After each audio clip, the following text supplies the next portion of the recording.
나성서부교회의 2012년 7월 15일 주일 설교 말씀입니다.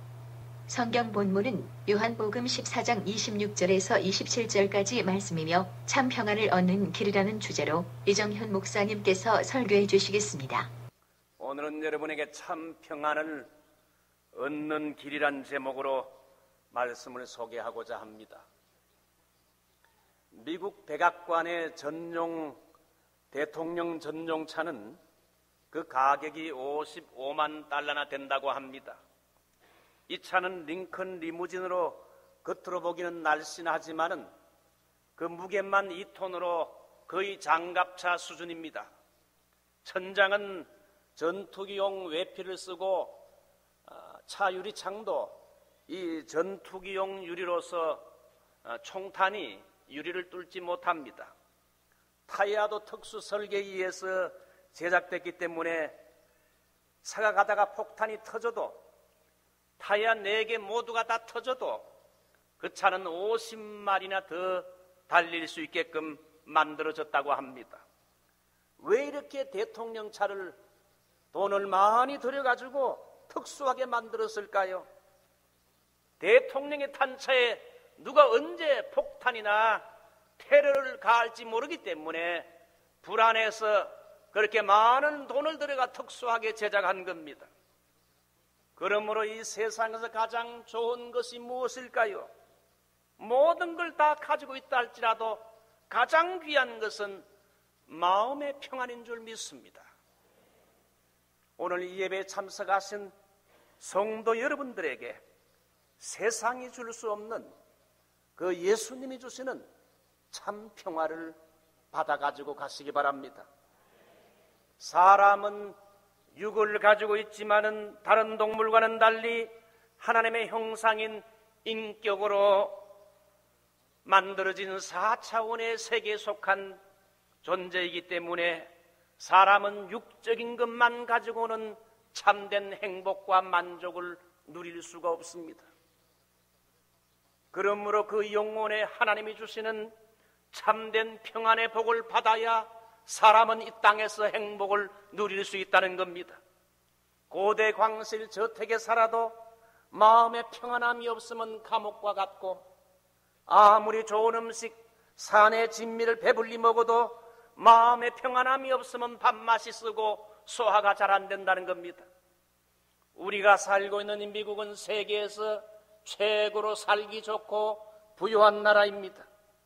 그렇지만 이 미국도 현재 경제적으로 여러 가지로 너무나 어렵습니다. 이민자들이 가장 어려운 때를 살아가고 있다고 생각이 됩니다. 언제 어느 때에 또다시 9.11과 같은 테러가 일어날지 모르고, 언제 일본처럼 큰 지진이 나서 산타모니카가 또 쓰나미가 올지는 아무도 예측할 수 없습니다. 그러므로 미국이나 어느 곳에 사는 사람이든지 간에 사람들은 두려움 속에 불안 가운데 살고 있습니다. 병원에 가보게 되면 각종 환자들로 가득 차 있고, 웬 암 환자가 그렇게 많은지 사람들은 두려워하고 있습니다. 평화 없는 세상, 고통과 싸움뿐. 사람들 모두 두려워해. 아시는 분은 한번 찬송을 불러보기 바랍니다. 평화 없는 세상, 고통과 싸움뿐. 사람들 모두 두려워해. 평화의 왕이 다시 올 때까지 죄와 전쟁은 끝이 없네. 오, 주 없인 살 수 없네. 오직 주께만 구원 있네. 주님 없는 세상 평화 없네. 오, 주 없이 살 수 없네. 평화 없는 세상, 고통과 싸움뿐. 사람들 모두 두려워하고 있다는 겁니다. 평화의 주님이 올 때까지 이 세상은 죄와 전쟁이 끝이 없습니다. 그렇다면 인생의 무거운 짐에 지쳐 살아가고 있는 현대인들에게 진정한 마음의 쉼과 평안을 얻는 길이 뭘까요? 수많은 사람들은 인생의 참 행복과 평안을 얻기 위해 여러 가지를 시도해 보았습니다.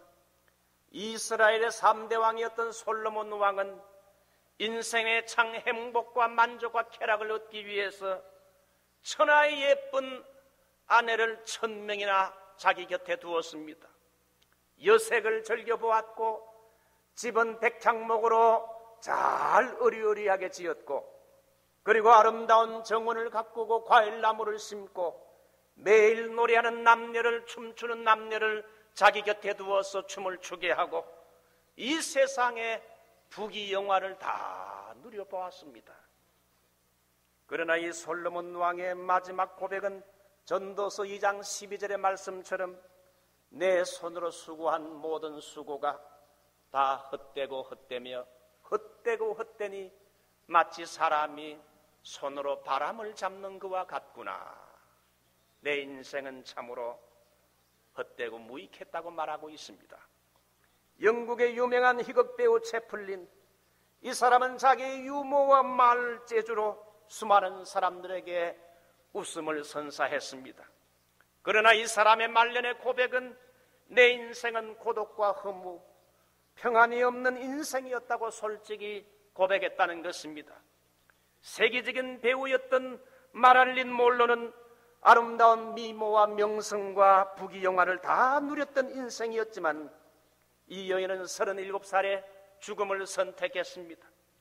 그녀는 모든 걸 다 가져서 행복할 줄 알았는데 그녀는 고백하기를 내 인생은 패장한 여름에 이 해수욕장 같았다고 말하고 있습니다.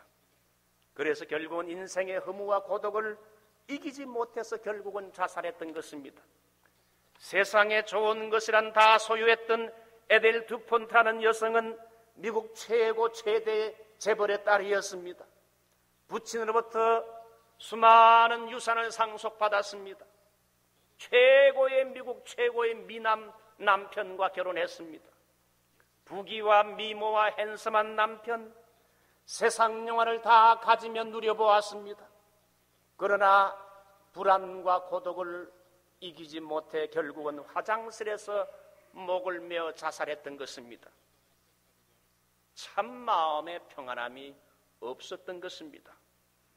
그러므로 이 세상이 주는 그 행복이란 건 일시적인 찰나적인 기쁨일 뿐 허무와 불안과 고통밖에 마지막에 남는 게 없습니다.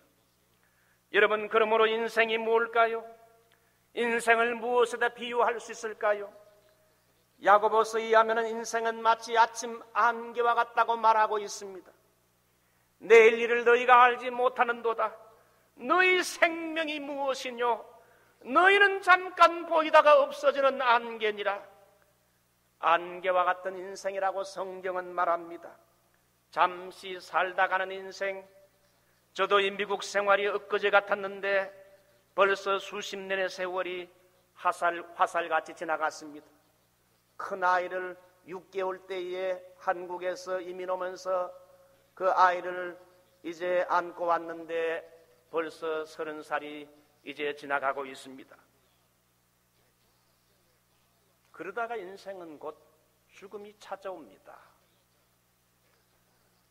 혹시 김아무개 선생님 요즘 동향이 어떤지 아십니까? 묻게 되면 그 김아무개 선생 말입니까? 그분 벌써 세상을 떠났습니다. 그렇습니까? 어제 잘 알던 사람이 지금은 여러분 이 세상에 존재하지 않습니다. 아침 안개와 같은 인생은 언젠가는 사라지고 만다는 것입니다. 또한 인생은 들의 꽃과 같습니다. 잠깐 피다가 시들어버리는 것이 인생입니다. 과거 저는 초원의 집이라는 영화를 본 적이 있습니다. 여러분들도 본 적이 있을 것입니다.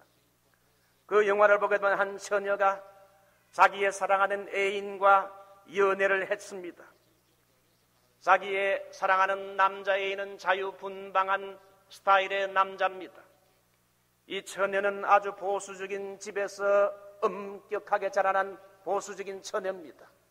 자유분방한 남자와 보수적인 이 처녀와의 여러 가지 생각과 여러분 또 가치관의 차이 때문에 결국은 사랑했지만 결혼하지 못하고 남자는 떠나가고 맙니다. 그래서 그 처녀는 남자와 헤어져서 그 상처 때문에 오랜 동안 마음고생하다가 결국은 정신병원에 입원하게 됩니다. 정신병원에 입원해서 그곳에서 오랜 기간 동안 요양해서 치료를 받아 거의 다 낫게 됐습니다. 그래서 이 여인은 이제 거의 상처가 치유됐을 때에 자기가 과거에 사랑하던 그 남자가 어떤 형편에 지금 있는지 그 남자를 찾아보기로 했습니다. 자기가 사랑하는 애인 남자를 찾아가 보니까 그 남자는 이미 결혼했고 그렇게 과거에 매력적으로 보였던 그 남자는 많이 늙어 별로 볼품이 없다는 겁니다. 또 아주 평범한 여자와 살고 있더라는 겁니다. 그러면서 과거 그는 고등학교 때의 선생이 가르쳐준 성경 구절을 떠올립니다.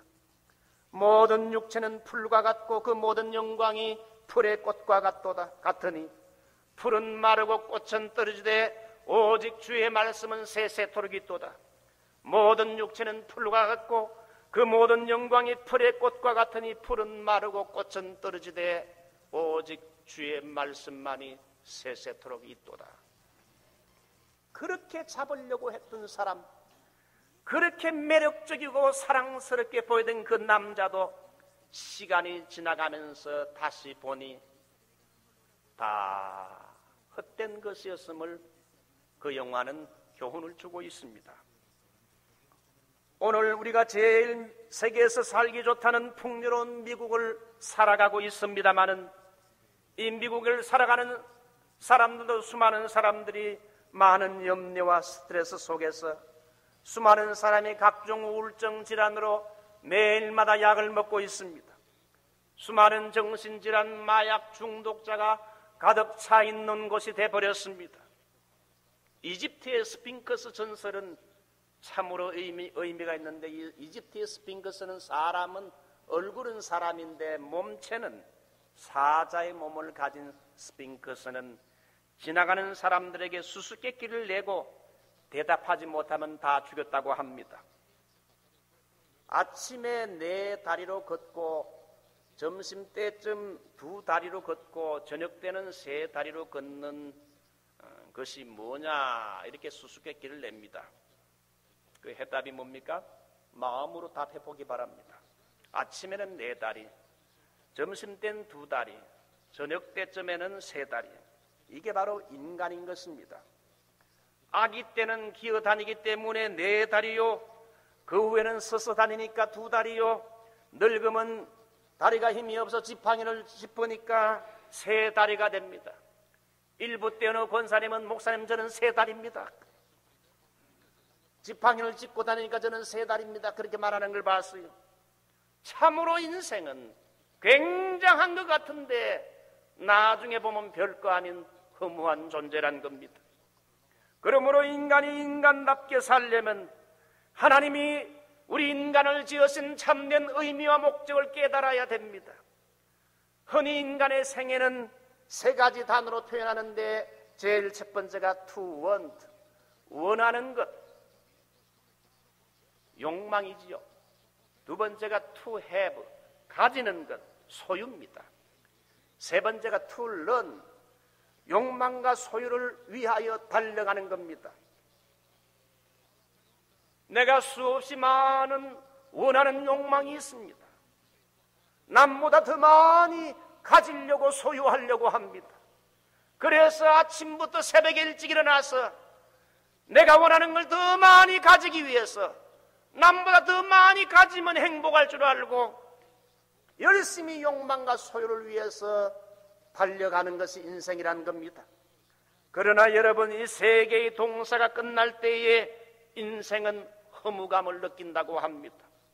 그렇게 내가 원하는 것을 결국은 얻었고 내가 가지려는 것을 정말 많이 가졌고 성공을 해보고 그래서 열심히 내 젊음과 시간을 바쳐 달려왔는데 제일 마지막에는 허무한 것밖에 남지 않는다는 겁니다. 결국은 인생은 허무를 느끼게 되는데 내 인생이 과연 어디서 와서 무엇을 위해 살다가 어디로 가는가, 이걸 모르고 인생의 참된 의미와 목적을 모르고 아무리 열심히 살아도 그 인생은 목표가 없기 때문에 거친 바다 위에 닷도 없이 키도 없이 물결치는 대로 이렇게 떠다니는 배와 같다는 겁니다. 골프 황제였던 우즈는 그의 천재적인 골프 재능을 통해 엄청난 돈과 명예를 얻었습니다. 그는 엄청난 돈과 명예를 얻었지만은 그는 남모르는 세욕에 빠져서 자기의 예쁜 부인을 뒤로 두고 수많은 여인들과 이중생활, 방탕한 생활을 했습니다. 그러다가 그것이 탄로가 나서 결국 그는 거의 병적인 이런 사람이 되어서 섹스광이 되어서 치료를 받아야 할 정도가 됐습니다. 잘 나가던 그의 인생이 세욕 때문에 인생이 망가뜨려진 겁니다. 요즘은 정신을 차리고 골프에 전력 투구를 하면서 정상을 회복하려고 발버둥 치고 있지만은 그의 세욕이란 건 인간이기 때문에 치료하기가 어렵다는 사실이에요. 왜 이렇게 사람들이 정욕 앞에서 이렇게 넘어질까요? 인생의 참된 의미와 목적을 바로 알지 못하기 때문에 엉뚱한 데서 여러분 어떤 인생의 행복을 찾으려고 방황하고 있는 겁니다. 사랑하는 성도 여러분, 어떻게 해야 참 인생의 의미와 목적을 발견할 수 있고 참된 마음의 평화와 행복과 기쁨을 얻을 수 있을까요? 예수님 안에 진정한 행복이 있습니다. 예수님 안에 참된 평안과 구원이 있습니다. 예수님만이 구원받는 인생의 참된 길이 됐습니다. 그래서 예수님은 수고하고 무거운 짐진 인생들을 초청하고 계십니다. 수고하고 무거운 짐진 자들아, 다 내게로 오라. 내가 너희를 쉬게 하리라. 영국의 회의론자 중에 시릴 조드라는 유명한 사람이 있었는데, 이 사람은 세계에서 일어난 철학자요, 영국 런던 대학의 철학 과정을 한 사람인데, 이 사람은 대학 강단에서 학생들을 가르치면서 하나님의 존재를 부인하며 소위 예수나 기독교가 말하는 나는 죄인이라는 것을 부인했던 사람입니다. 그는 하나님이 없어도 인간에게 좀 더 시간을 주게 되면, 인간이 올바른 교육 정책을 펴게 되면 이 지구는 천국같이 될 것이라고 생각을 해서 그걸 학생들에게 믿으며 가르쳤습니다. 그러면서 하나님은 없다 그러면서 무신론적인 교육을 폈던 사람이지요. 그러다가 이 사람이 얼마 후에 변하게 되었습니다. 두 번의 세계전쟁, 1차 대전과 2차 대전을 경험하면서 많은 사람이 전쟁터에서 피를 흘리며 죽는 걸 경험했습니다. 교육 정책만 바로 펴게 되면 이 세상이 평화로운 천국으로 변할 줄 알았는데 교육만 가지고는 안 된다는 걸 발견했어요.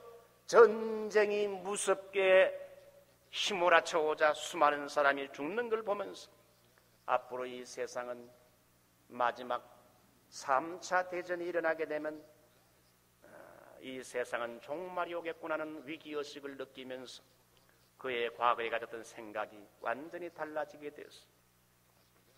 인간은 근본적으로 죄인이구나. 그리고 그 죄를 인간이 해결할 능력이 없고 그 죄는 성경에서 말하는 예수 그리스도의 십자가 안에서만 가능하다는 걸 믿고 그는 결국은 죽기 전에 예수님을 자기의 구주로 영접하여 그리스도의 훌륭한 제자가 됐습니다. 그래서 1948년 로스앤젤레스 타임즈에 자기의 생애 변화를 간정으로 실었습니다. 그는 예수님을 영접함으로 모든 죄에서 용서함 받았고 그의 인생은 밝아진 겁니다. 로버트 드니로라는 사람이 주연한 미션이라는 영화가 과거에 있었습니다. 저도 그걸 본 적이 있습니다. 그 영화를 보게 되면 로버트 드니로라는 주인공은 질투 때문에 자기의 친동생을 죽였습니다. 자기의 친동생을 죽인 죄책감을 이기지 못해서 그는 캐토릭의 참회를 고행을 하게 됩니다. 자기의 몸을 있는 대로 확대해서 고행하게 되면 이 죄책감이 없어지지 않겠는가 해서 수백 매대가 되는 절벽을 무릎으로 기어오르기도 하고 십자가를 매달고는 폭포에서 뛰어내리기를 수십 번 했습니다. 그렇게 열심히 고행을 해봤지만은 그 마음속에 동생을 죽인 죄책감이 사라지지 않는 겁니다. 그래서 그 죄를 고행으로는 그 죄책감을 어떻게 떨쳐버릴 수 없다는 것이 미션 영화의 그 교훈입니다. 모든 인간은 다 죄인입니다. 흑인이 자기의 까만 피부를 아무리 피가 나도록 돌로 비벼도 희게 할 수 없고 표범이 자기의 얼룩을 지울 수 없는 것처럼 인간이 자기의 지은 죄 문제는 자기 힘으로 어떻게 해결할 길이 없습니다. 결국 이 죄 문제는 하나님의 방법대로 해야 된다는 겁니다. 사람이 자기의 죄 문제를 자기 힘으로 해결할 수 없는 걸 보시고는 하나님이 주도권을 잡으시고는 하늘의 하나님께서 인간을 구원할 수 있는 길인 하나님의 아들 예수님을 이 세상에 사람의 모습으로 보내주셨어요. 그래서 그분이 예수란 이름으로, 이 예수란 이름은 자기 백성을 저희 죄에서 구원할 자란 이름인데 예수란 이름으로 이 세상에 오셔서 인류의 모든 죄를 다 담당하시고 십자가에서 죽으셨습니다. 과거 구약시대 때는 사람이 자기의 죄를 사하려면 짐승을 가지고 제사장에 가서 제사장의 짐승을 잡아 피 흘림으로 그 사람의 죄를 대신 사하게 했습니다. 우리 예수님은 신약시대에 짐승처럼 피 흘려 죽으심으로 모든 인류의 죄를 다 사하셨습니다. 이 예수님, 우리의 죄를 위해 십자가에 죽으시고 부활하신 이 예수님을 어린아이 같은 마음으로 받아들이기만 하면, 믿기만 하면은 멸망하지 않고 영생을 얻게 됩니다. 이 예수님을 믿는 이 구원받는 이것이야말로 세상에서 제일 중요한 것이요, 가치 있는 것이요, 예수 믿는 이것은 가장 귀중한 선택이요 결단이라 할 수 있습니다. 미국의 어떤 병원에서 있었던 일입니다. 평생을 신앙으로 살아오던 어머니가 4명의 아들이 지켜보는 가운데 임종을 맞이하게 됐습니다. 그 어머니는 마지막으로 사랑하는 아들들을 쳐다보면서 작별 인사를 합니다. 첫째 아들, 둘째 아들, 셋째 아들을 쳐다보면서 굿나잇 이렇게 인사합니다. 그리고 넷째 아들을 쳐다보면서 굿바이라고 인사합니다. 그래서 넷째 아들이 어머니에게 묻습니다. 어머니, 왜 형들에게는 굿나잇 하시고 저에게는 굿바이라고 하십니까? 그러자 어머니는 눈물을 흘리면서 내가 그동안 너에게 얼마나 예수 그리스도를 믿으라고 했느냐? 너는 예수를 믿지 않고는 천국에 갈 수 없단다. 네 형들은 다 예수를 믿었으니 앞으로 천국에서 다시 만날 수 있게 되지만은 너는 예수 믿지 않으니 어떻게 천국에서 다시 만날 수 있겠느냐? 그래서 내가 너에게 굿바이라고 한 것이다. 그때 막내 아들이 어머니의 손을 잡으면서 어머니, 저도 이제부터 형들처럼 예수를 믿을게요. 어머니가 믿는 예수님을 나도 믿을게요. 나에게도 굿나잇 해주세요. 그래서 어머니는 아들의 뺨에 키스를 하면서 그래 아들아 잘했다 굿나잇 하면서 세상을 떠났다는 실제 이야기가 있습니다. 이제 말씀을 맺습니다. 사랑하는 성도 여러분, 예수님을 믿어야 죄 용서함 받을 수 있습니다. 예수를 믿어 죄 용서함 받아야 마음에 참된 평화와 행복을 가질 수 있습니다. 이 세상의 것을 아무리 다 누려도 이 죄 문제를 해결하지 않으면 여러분 참된 평화를 누릴 수 없다는 겁니다. 이 예수를 믿어야 천국에 갈 수 있습니다. 이 시간 여러분, 오늘 이 예배에 오신 여러분들을 축복합니다. 이 시간 여러분, 예수님을 내 마음속에 여러분 믿지 않으시겠습니까? 예수님을 믿어 여러분이 천국의 주인공이 되도록 마음의 결단을 하지 않으시겠습니까? 제가 이 시간 여러분이 예수를 믿도록 도와드리겠습니다. 지금이 바로 구원을 받을 때요, 지금이 바로 여러분 결단을 할 때입니다. 결단을 나중에 미루지 말고 저를 따라서 마음으로 입술로 조용하게 기도해 주시기 바랍니다. 한번 머리 숙이겠습니다. 저를 따라서 한번 마음의 기도를 해 주시기 바랍니다. 사랑의 하나님,